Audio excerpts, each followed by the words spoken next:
Jindan disebut mata-mata oleh Firdaus. Nah itulah kacau itu, mata-mata. Strategi perang kalau kita bawa war, oh ini mata-mata, hancur, bakal hancur.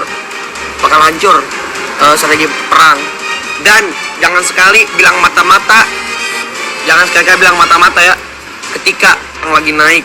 Mohon maaf sebelumnya. Jadi sama sekali Jindan nggak ada. Tidak ada kata untuk mata-mata dan tidak ada niat jahat dimanapun. Pokoknya semua yang berkaitan dengan ini, ketika ada yang menyerang dukun, kita yang sikat. Sebenarnya Jindan bukan beralih kubu ya. Jindan itu dipasang oleh Haji Ridwan. Sebenarnya hari ini baru saya buka, dipasang oleh Haji Ridwan untuk memantau pergerakan Marcel Radival, si DC dan Dr. RL. Tuh. Jindan tetap memberikan info kepada kita. Nggak ada masalah sama kita, nggak ada masalah. Telepon-teleponan juga sering. Ya Kiai juga sama kita sering telepon-telepon. Nggak ada masalah karena beberapa waktu lalu kita memang sengaja lepas dia untuk ke sana. Itu sandiwara semua itu. Oke, kembali lagi. Video kali ini saya akan memberi suatu tanggapan terhadap video ini. Jadi video ini berasal dari channel YouTube Cumi Cumi. Untuk kalian yang ingin menonton video lengkapnya, kalian bisa kunjungi channel YouTube Cumi Cumi. Nah, video kali ini saya akan menanggapi kembali lagi soal perdukunan. Jadi seperti video saya sebelumnya,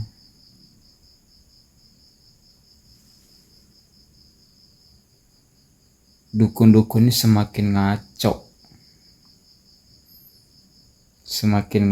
dan tidak ada poin yang mereka sampaikan, poin yang sesungguhnya atau poin inti yang mereka seharusnya mereka itu mempertunjukkan bahwa ini loh, dukun ini memang ada, dukun ini memang benar adanya seperti ini, dukun itu tidak cabul, dukun itu tidak nipu.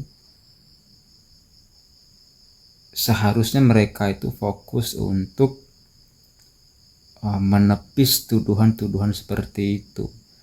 Tapi lain lagi ceritanya, sekarang justru mereka ini terus semakin mempermalukan diri sendiri. Mereka mempermalukan diri sendiri. Jadi image para dukun sekarang sudah sampah. Bukan mau jadi sampah ya, sudah jadi sampah. Karena apa saya katakan sebagai sampah? Ya karena memang tidak ada sesuatu yang diselesaikan di sini. Tidak ada sesuatu yang diselesaikan di sini. Mereka tampil di banyak media namun tidak menyelesaikan inti dari permasalahan di sini. Saya rasa masyarakat seharusnya tidak menanggapi serius tentang apa para dukun-dukun ini berbicara. Jadi saya harap masyarakat netizen tidak terlalu serius menanggapi hal itu. Anggap saja hal itu adalah hiburan. Karena kalau saya pribadi melihat, justru ini sebagai lawakan, sebagai komedian gitu. Jadi masyarakat tidak masalah tidak mendapatkan manfaat, atau tidak masalah tidak mendapatkan inti penyelesaian dari permasalahan ini. Yang penting masyarakat terhibur. Begitu saja dah jadinya. Walaupun para dukun ini pergerakannya mungkin menurut dia serius, ya tapi kan kita lihat sendiri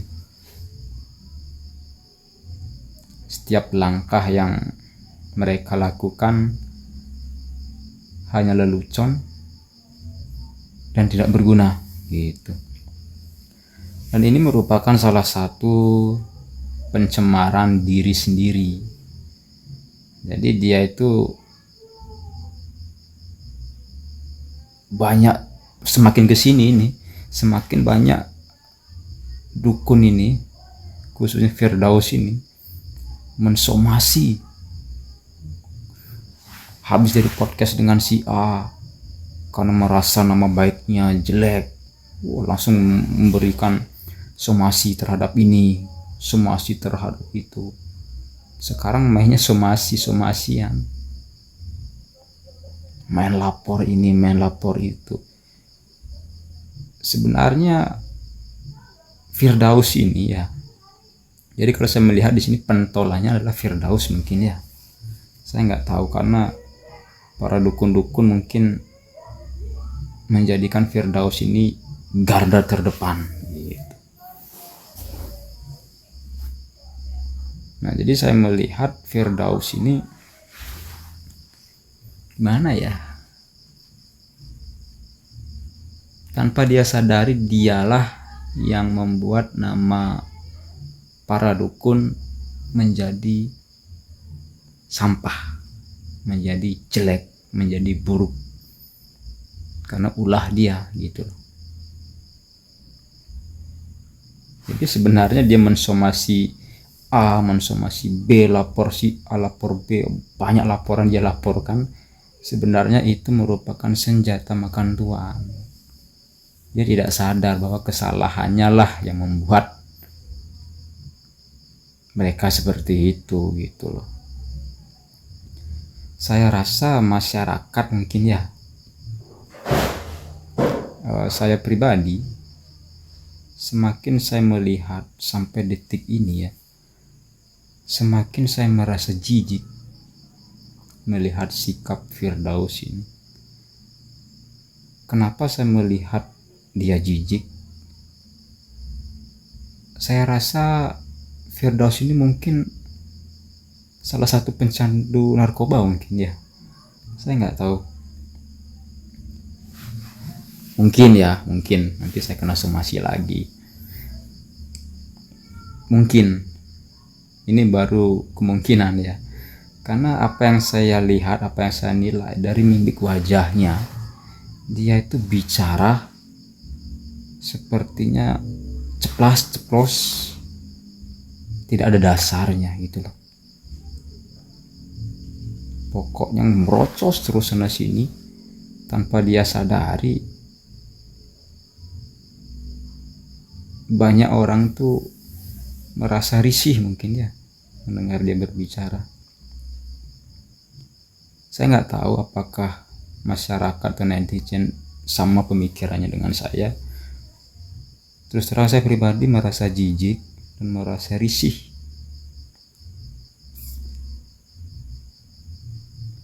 Ya, di sisi lain juga ini sebagai hiburan bagi masyarakat gitu loh. Jadi anggap masalah ini main-main gitu loh. Anggap masalah ini hanya main-main saja, sandiwara mereka untuk menghibur masyarakat. Dah, anggap gitu aja dah. Jadi setiap apa yang dia bicarakan anggap itu lelucon.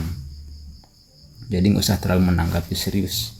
Justru kalau masyarakat menanggapi itu terlalu serius, nah di sanalah letak kebodohan kita gitu loh. Ini misalkan dia berbicara bla bla bla bla bla, kita ini nonton kan, kita menanggapi serius, wah gini. Justru kita yang ikut bodoh gitu loh. Lebih baik kita tonton untuk menghibur aja. Anggap itu lelucon. Anggap ini merupakan suatu stand up comedy dengan versi yang lain gitu. Nah, di sini saya melihat cuplikan video tadi di awal antara Jindan dengan Firdaus. Bukannya mereka ini dulu sama-sama ya bergabung. Mereka jadi satu organisasi itu. dan sekarang mereka pecah, mereka berpisah. Dan di video tadi kita juga melihat bahwa Jindan sebelumnya kan dianggap mata-mata oleh Firdaus, dan Jindan di sana juga bicara dia tidak mengakui kalau dia itu mata-mata. Dia tidak merasa kalau dia itu mata-mata mereka atau mata-mata daripada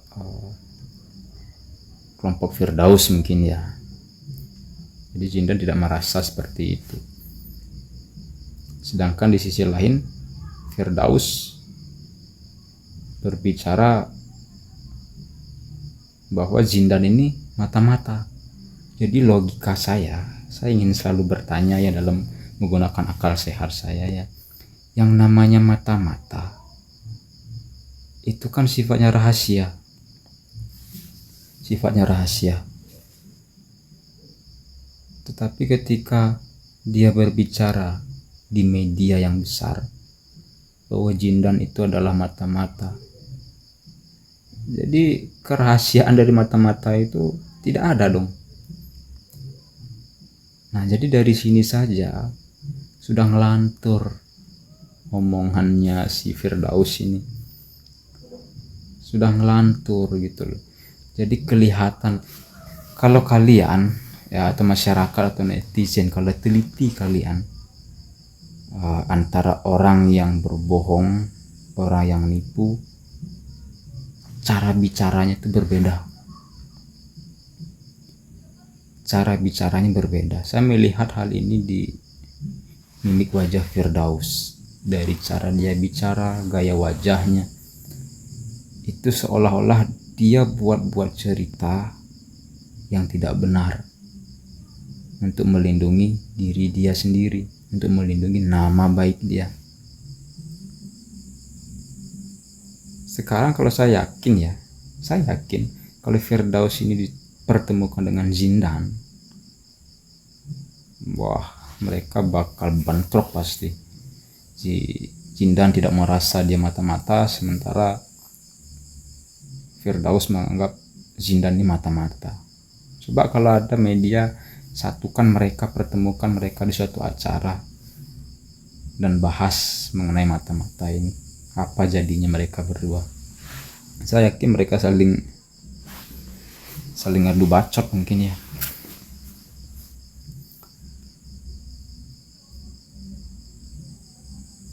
Oke, sekarang saya akan melihat komentar-komentar dari video ini, dari apa pemikiran yang saya ungkapkan tadi, saya bicarakan tadi. Apakah pemikiran netizen atau masyarakat sama dengan saya?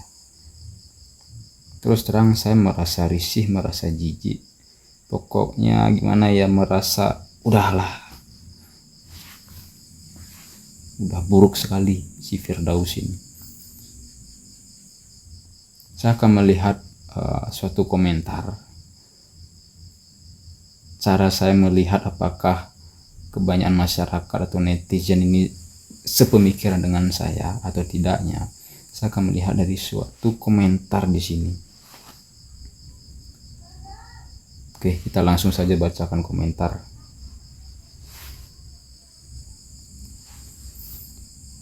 Komentar pertama, tadinya berteman akhirnya jadi musuh.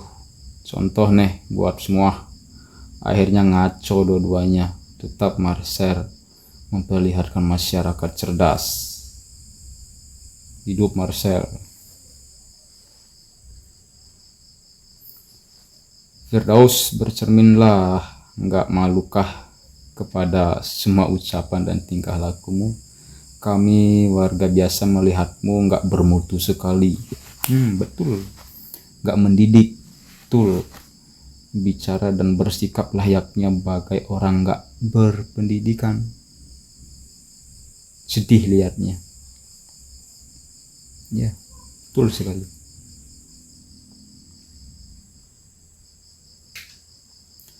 Maju terus Jindan, berjalan dengan orang-orang baik. itu Firdaus contoh teman nggak baik. Firdaus nih harus diselkan. Pemikiran Marcel sangat berlian, gak usah takut sama Allah. Mata-mata tapi di up di publik, kocak emang Pak Firdaus.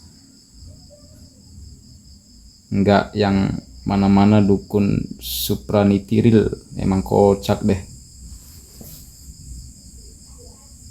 Ya Tuhan, cepat penjarain orang ini, gua udah enak liatnya. Oh kan, enak liatnya, gua juga enak liatnya. Tiap kali buka YouTube dia lagi yang ngongol.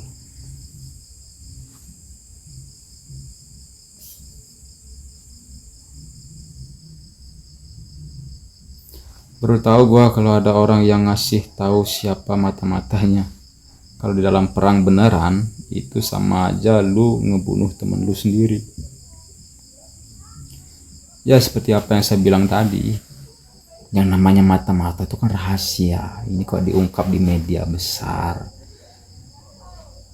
kan ini sengaja alasannya dibuat-buat sama Firdaus. Saya yakin kayaknya Firdaus ini pecandu narkoba deh. Mukanya itu gak ada malu-malunya gitu loh. Sakit jiwa mungkin ya.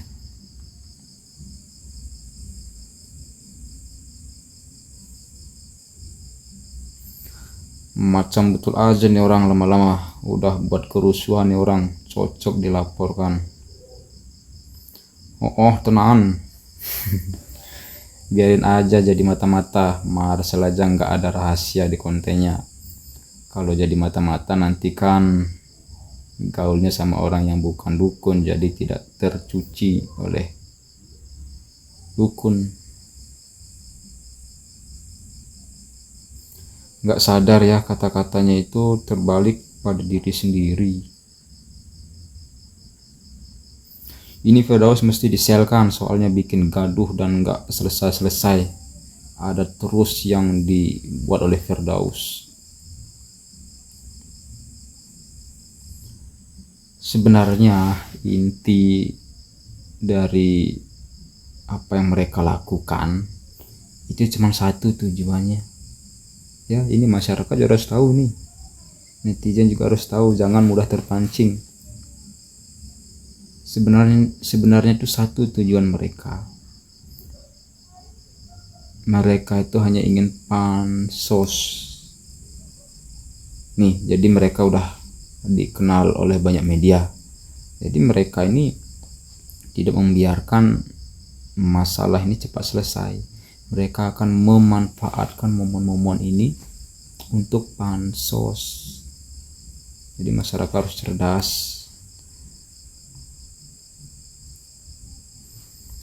Awalnya saya nggak percaya dengan semua ocehan-ocehan Jindan versus Daus. Kalau settingan kok tambah kesini saya tambah yakin 100% lelucon apalagi yang inti sampaikan. Saat Firdaus enak banget dikit-dikit ngelaporin orang. Kenapa nggak kalian laporin balik sih?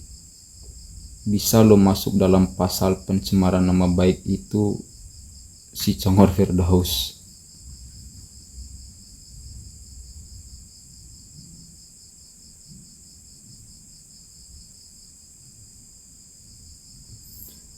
Ketenaran dan uang memang bisa buat teman, sahabat, saudara bisa jadi musuh. Nah, ini juga perlu diperhatikan ini. Kalau sudah menyangkut masalah uang, itu yang namanya teman, sahabat, bahkan saudara, itu tidak ada kaitannya. Jadi kalau udah masalah uang, mau lu teman, mau lu sahabat, saudara, kalau saya istilah kata nih, kalau saya bisa melakukan sesuatu yang mana hal itu membuat saya mendapatkan uang yang banyak, bahkan teman, sahabat, saudara sekalipun, bisa saya sikat, jadikan masalah gitu loh, dijadikan musuh gitu loh. Karena kalau udah menyangkut uang itu sensitif, pertemanan menjadi hancur, persahabatan menjadi hancur, persaudaraan, bahkan dalam keluarga sendiri pun kalau udah masalah tentang uang itu bahaya. Jadi kalau misalkan nih kalian masyarakat atau netizen ini punya teman baik di suatu perkantoran atau di perusahaan, merasa teman Anda baik, merasa punya sahabat, hati-hati. Hati-hati. Kenapa saya katakan hati-hati? Karena yang namanya menjadi pekerjaan di perusahaan atau di perkantoran itu bukan teman sungguhan. Itu bukan teman sungguhan. Jadi hati-hati. Mereka itu adalah saingan. Mungkin di sisi lain kita merasa nyaman kita berteman dengan dia, kita bercanda dengan dia, teman sekantor. Tetapi itu ada sisi lain lagi, yaitu persaingan. Kalau udah masalah uang, persaingan itu akan ada. Makanya hati-hati. Hati-hati kalau masalah uang.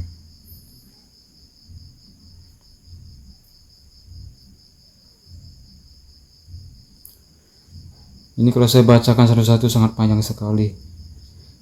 Mungkin itu saya cukupkan. Buat kalian yang ingin menonton video lengkapnya, kalian bisa kunjungi channel YouTube Cumi Cumi. Nah, di sana video ini berdurasi 9 menit. Jadi kalian bisa tonton deh video lengkapnya di sana. Oke, sekian dari saya. Terima kasih.